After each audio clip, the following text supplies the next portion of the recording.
Hello friends, welcome to College Tutor. तो जैसा कि हम लोगों ने लास्ट क्लासेस में बात किया था अबाउट बिजनेस ऑर्गेनाइजेशन, आज हम उसको फर्दर कंटिन्यू करेंगे।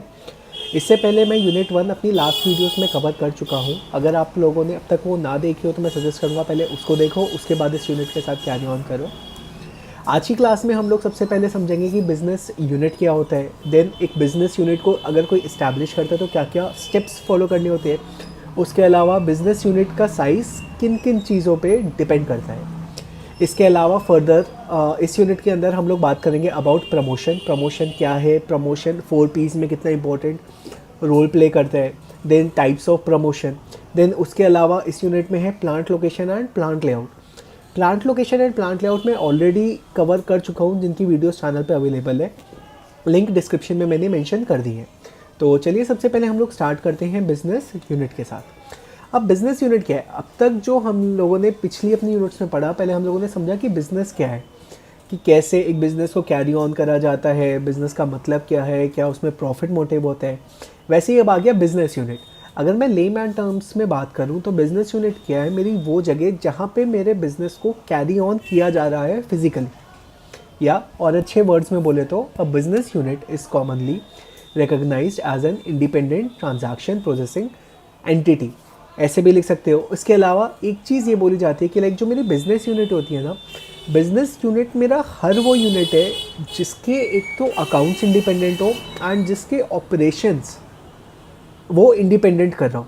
मे बी वो किसी बड़ी ऑर्गेनाइजेशन वगैरह का पार्ट हो, लेकिन उसकी अकाउंटिंग जो वो अंदर कैरी ऑन कर रहा है वो इंडिपेंडेंट है। मे बी वो रिपोर्ट करे बाहर जाकर, बट रिकॉर्डिंग वगैरह सब वो अपने आप करे। तो ये है बिज़नेस यूनिट। बिज़नेस यूनिट के बाद इसमें आप लोग फर्दर बिज़नेस का नेचर लिख सकते थे, जो कि मैं ऑलरेडी लास्ट वीडियोस में कवर कर चुका हूँ, तो आप वो एज इट इज़ लिख सकते हो। इसके बाद आता है कि बिज़नेस यूनिट को इस्टेब्लिश कैसे करें। यहाँ पे अलग अलग स्टेप्स है, हम एक एक करके सीख लेते हैं। सबसे पहला आता है किसी भी चीज़ के लिए आइडिया जनरेशन। आइडिया जनरेशन मतलब कि स्ट्राइक करना कि भाई बिज़नेस करना क्या है। जैसे कि काफ़ी जन अभी कॉलेज में कुछ भी आ सकता है कि भाई हुडीज़ का कर लेते हैं, फेस्ट वगैरह आ रहे हैं, क्लॉथ्स का कर लेते हैं, तो वो हुआ आइडिया जनरेशन। देन आता है नेचर ऑफ बिज़नेस डिसाइड करना। नेचर ऑफ बिज़नेस सबसे इंपॉर्टेंट चीज़ है, क्योंकि यहाँ पे मैं एक तरीके से डिसाइड कर रहा हूँ कि भाई मेरे को सोल प्रोप्राइटरशिप फर्म में जाना है, किस तरह की मेरी फर्म रखनी है, बिज़नेस बड़ा करना है, छोटा करना है। या एक तरीके से बोल सकते हो यहाँ पे मैंने एक तरह का ब्लूप्रिंट तैयार कर लिया कि मैं बिज़नेस को कैसे कैरी ऑन करूँगा, क्या क्या चीज़ों में डील करूँगा, ये सारी चीज़ें। मतलब एक तरीके का ओवरऑल प्लान मैंने यहाँ पे पुटअप कर लिया आइडिया जनरेट होने के बाद। देन आता है size and scale of operation. भाई कितना बड़ा फर्म का साइज़ होना चाहिए, सिर्फ लोकल लेवल पे करना है, नेशनल लेवल पे करना है, इंटरनेशनल पे जाना है, ग्लोबल पे जाना है। स्केल, साइज़, साइज़ भी वही मेरे को एक ही जगह रखना है, अलग अलग जगह फ्रेंचाइजी मॉडल करना है, डिजिटल वे में रखना है, ये सारी चीज़ें। देन आता है प्लांट लोकेशन। प्लांट लोकेशन बहुत ज़्यादा इंपॉर्टेंट है, क्योंकि प्लांट लोकेशन मेरी काफ़ी सारी कॉस्ट जो होती है प्रोडक्ट की, वो प्लांट लोकेशन पे डिपेंड करती है। भाई रॉ मटेरियल पास होंगे तो उनका ट्रांसपोर्टेशन कम हो जाएगा, मार्केट जहाँ जाना है वो पास होगा तो अगेन कम हो जाएगा, तो प्लांट लोकेशन मैं डिसाइड करूँगा। काफ़ी बार होता है हमारा बिज़नेस कुछ सीजनल चीज़ों पे डिपेंड करते हैं या कुछ पर्टिकुलर जोग्राफिक रिस्ट्रिक्शंस पे होते हैं, तो मैं उस हिसाब से अपनी प्लांट लोकेशन डिसाइड करता हूँ। देन आता है फॉर्म ऑफ ओनरशिप। ओनरशिप कैसे रखनी है, पार्टनरशिप फर्म रखनी है, इंडिविजुअल रखनी है, जॉइंट स्टॉक रखनी है।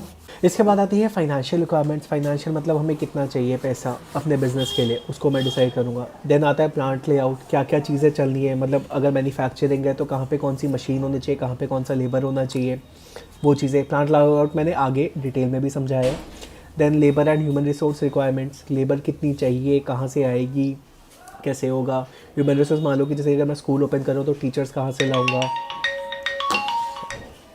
देन लीगल रिक्वायरमेंट्स मेरे को फुलफ़िल करनी होगी, जो भी उसकी रजिस्ट्रेशन प्रोसेसेस हैं। अगर मैं मान लो कोई फैक्ट्री सेटअप कर रहा हूँ तो फायर डिपार्टमेंट से लेना होगा, वो सारी चीज़ें। एंड देन लास्ट में लॉन्च ऑफ बिज़नेस। तो आई होप आप लोगों को ये क्लियर हो। इसके बाद लास्ट आता है determinants of business units, like size का किन किन चीज़ों पे डिपेंड करता है। इसको एक तरीके से देखो कि लाइक अपने आप को यहाँ पे इमेजिन करके देखो एंड ये सारी चीज़ें से खुद को रिलेट करके देखो कि भाई कितनी बड़ी यूनिट आप लोग खोलते हैं। सबसे पहले आता है एंटरप्रेन्योरियल स्किल। मैं कितना रिस्क लेना चाहता हूँ, मेरे में कितना दम है, कितनी नॉलेज है, सेल्फ लेवल पे उस पे लूँगा। देन मैनेजरियल एबिलिटी, मैं अपने से नीचे लोगों को कैसे हैंडल कर सकता हूँ, ज़्यादा वो कर सकता हूँ, मैं ज़्यादा बड़ी यूनिट करूँगा, नहीं कर सकता छोटी कर लूँगा, मैं भी किसी को हायर कर लूँगा। देन मेरे पास फाइनेंस रिसोर्सेज कैसे हैं, पैसा है या नहीं है, बैंक मेरे को लोन देगा नहीं देगा, ये सारी चीज़ें। देन आता है अवेलेबिलिटी ऑफ लेबर, लेबर कैसी है, आसपास है या नहीं है, अगर बहुत आराम से लेबर है तो मैं यूनिट बड़ी लगा लूँगा, लेबर ही नहीं है तो मैं कहाँ से लगाऊंगा।